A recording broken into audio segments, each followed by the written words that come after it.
Welcome to CEO Money. I'm Michael Yorba. Thanks for joining with us. All right, I have got Lonny Kocina, CEO of Media Relations. He's got this book right here that I've been reading, and I'm very, very excited to have you on the show, Lonny. Thanks for coming back. Glad to be here. All right, give the audience some background on you and the book, and I want to start off by talking about, what is a brand? Sure.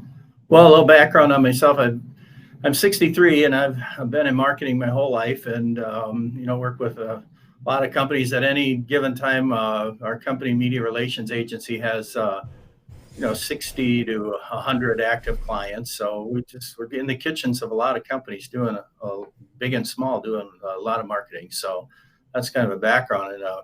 And as far as brand goes, I think brand is one of the most misused terms in marketing today, and it's kind of surprising considering how important that term is. All right, let's drill down into the goods and the bads about a brand and being able to figure it out. What does it really mean, and how do we use it in an effective manner to create what we all want, a conversion into a revenue stream? Yeah, a brand. First of all, the word brand is not a synonym for product, and you'll see that that's the way it's most often used out there. People will say, "Well, this is my brand," and they'll hold up their product, or when some marketing person is kind of selling you on working with them, they'll use the word brand, kind of sound important, but you could the way to test it. Here's what a brand is. A brand is a definition people hold in their mind of a company and your offerings. That's what a brand is. And so when you're reading or listening to somebody talking about branding, if they use the term brand and you can just substitute product for that word, in my opinion, most of the time they're misusing it. Now, if you can substitute the definition people hold in their mind of my company and its offerings when they're using the term brand, then you'll know they're using it right. How do you get to that point where they're actually talking about the concept, thinking about the concept and the overall vision of what your company is versus your product? There's got to be a path there. Well, it's actually the same path. Marketing is a lot like teaching, and you're in a room full of students. And the students in marketing, a lot of them aren't paying real close attention, and when you're out there trying to do your marketing through the promotional mix channels, ads, publicity, social media, website, a lot of people are not fully engaged, and that's a challenge. So if you think of it as having a class and trying to teach them, and then creating a syllabus that to use while you're teaching these people, you're going to be teaching them about your company sometimes, and sometimes you're going to be teaching about a specific product or service, and sometimes you might be teaching them about other products and services that you have. But all the while, you're trying to create this favorable definition, and really in marketing, you're trying to lead to the sale. So you're trying to create a definition in their mind about your company and its products that is more important to them than their money.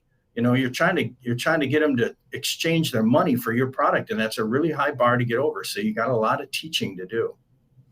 Got it. Now, I've been reading your book, aside from doing marketing for myself, but I also do it for another company. And I'll tell you, on page, let me pull this out. I'm really enthused with this book, but code sheets. On page number 41, your company, your market, your primary themes, positioning, brand statement, and then the subsections are vision and mission.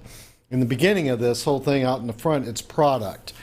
Could you give me, or give our audience kind of a high level of how to really, in a practical sense, use that to create a pathway that gives you a better marketing experience all the way out to the end customer. Do you know what I mean?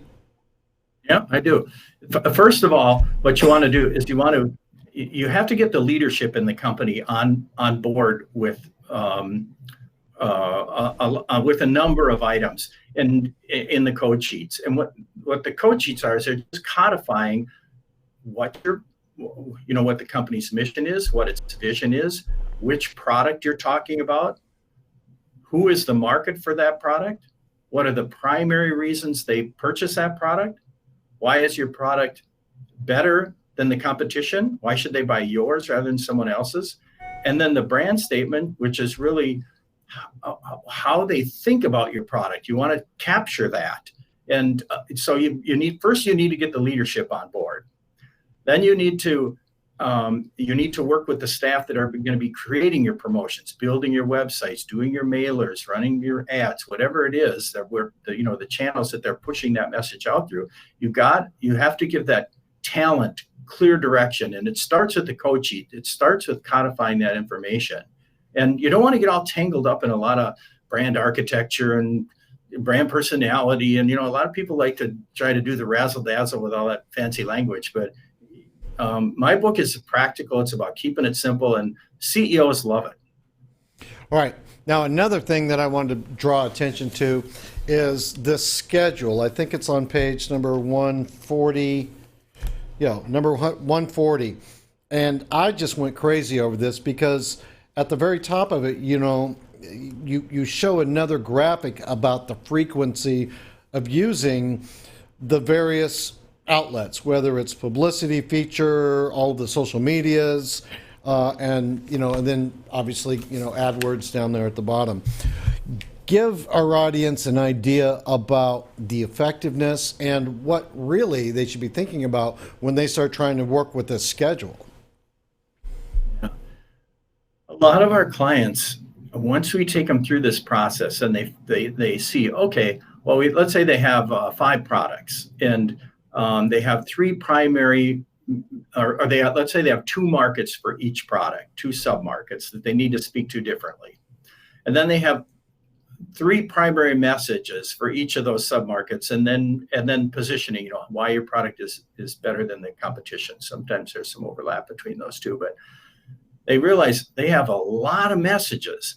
Then consider this: it's not like teaching a class in a school where, especially with adult learners, where they're paying attention, they want to learn, they're there and they're listening to you. Even then, it's really hard to get your information across. You have to repeat it, tell them to them a lot of different ways, test it, and what have you.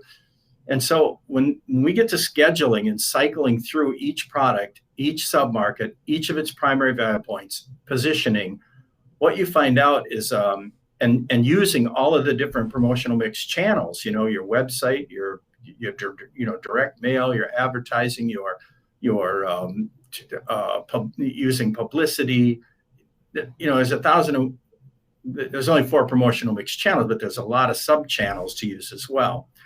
And then you start to schedule that out and say, oh my gosh, how many times are we going to have to reach each of these submarkets with all of these messages, knowing that we have a class that's not paying great attention, right? And you see, most clients realize they've bitten off way more they can chew. They don't have anywhere near the money to put into everything they need to do. And so scheduling becomes a lesson in prioritizing. Brilliant. Is there anything else you want to bring up on the audience before we part ways today, Lonny? Let's see. There was something else I thought of about brand I wanted to mention. Don't call your product. If everybody knows about your product, go ahead and call it a brand, right? That's fine if everybody knows about it. But don't start calling your product your brand until people know about it. It's as odd as or goofy as you have a garage band, right, and a dented up limo thinking they're celebrities. They really aren't. A few people know them, maybe, but they're not celebrities. Branding and celebrity status are very similar, and unless people know you and know your product, you aren't a brand yet. you're a product. So I think when people misuse the term like that, they really do themselves a disservice by not fully understanding how much work is ahead of them to get the masses, or at least your full market, knowing what your product is and the way you want them to understand it. Thanks, Lonny, and thank you for writing the book. I'm using it every day. Oh, great. Thanks. That's wonderful. All right, you've been watching CEO Money with Michael Yorba. Thanks for joining with us. Like us on Facebook, follow us on Twitter, and subscribe to our YouTube channel.